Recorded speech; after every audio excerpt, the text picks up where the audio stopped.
Hi, this is Joe Chambers. Today's guest is the great arranger, songwriter, keyboardist, and producer, half of Gamble and Huff, Leon Huff. During the 70s, Gamble and Huff wrote and produced some of the greatest R&B music in American history. I was lucky enough to be invited to Leon's house a few years ago, and we talked about a lot of things.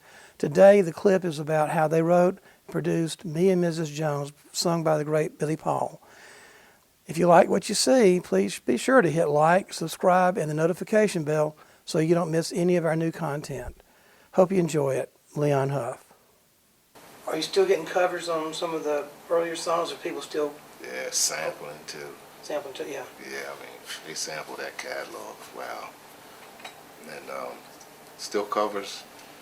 I mean, we getting great covers. I mean, Michael Bublé, he did a great job with Me and Mrs. Jones. I mean, Would you talk about that song? I love that record. with too. the story. Yeah. Well, you know, the best songs are the real stories. But that story played out in front of me and Gamble's eyes, because me and Gamble used to have a restaurant. We used to eat before we wrote. It was right downstairs from the offices. We used to eat in there practically every day. So I knew this guy from Camden. I said, Gamble, I know that guy there, you know, and I knew that wasn't his wife. But the way it played out was they didn't meet every day, because me and Gamble ain't there every day, because we hook up every day. Once we started writing, me and Gamble wrote every day. As soon as we get off from work, our day gigs, we hook up and write.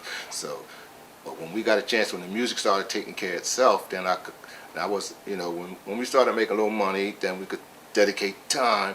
Then we would meet every morning, and they come in, sit at the same table, and she'll go over to the jukebox and she'll play the same song.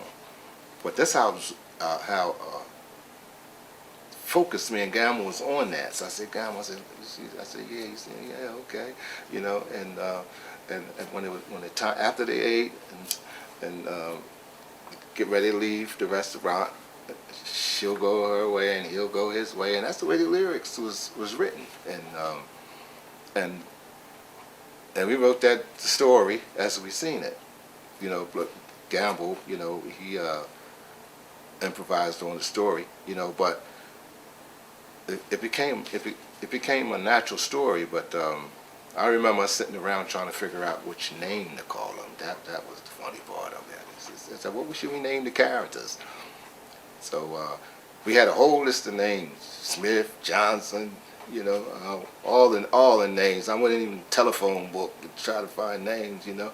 But the name that stuck out was Jones. You know, that had a ring to it. So we ended up using it as Jones. But you know, when we was doing the track, you know, Billy Paul, he was the different artist on our roster. He was more jazz orientated, and that's the way I played it. You know, listen to the way the chord progressions is, and the syncopation. It's like much different than an artist like Teddy Pendergrass. You know, Billy was different.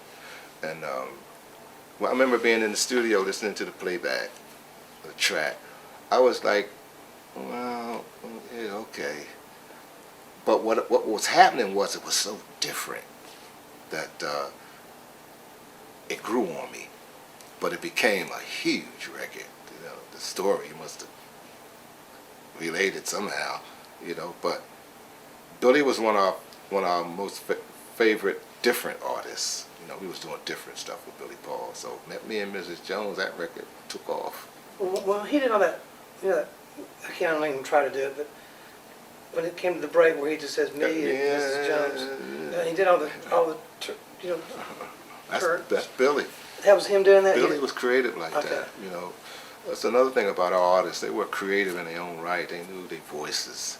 You know, and we made that break, and Billy hit that note and did that riff. That was like, you know, when we were writing it, of course, mostly all the singers listened to Gamble. When we come in, when it's time for our artists to come in, and we're going to present them with the songs that we prepared for them, they're going to be listening to Gamble singing the songs on the tape. So Gamble's going to be singing some good stuff too, that they can learn from. So when Billy heard that, when Gamble did that, man, but he did it his way, you know. He made it his signature song, but the actual riff came from Gamble. Did you ever tell the guy, hey, that song was about you, man? No.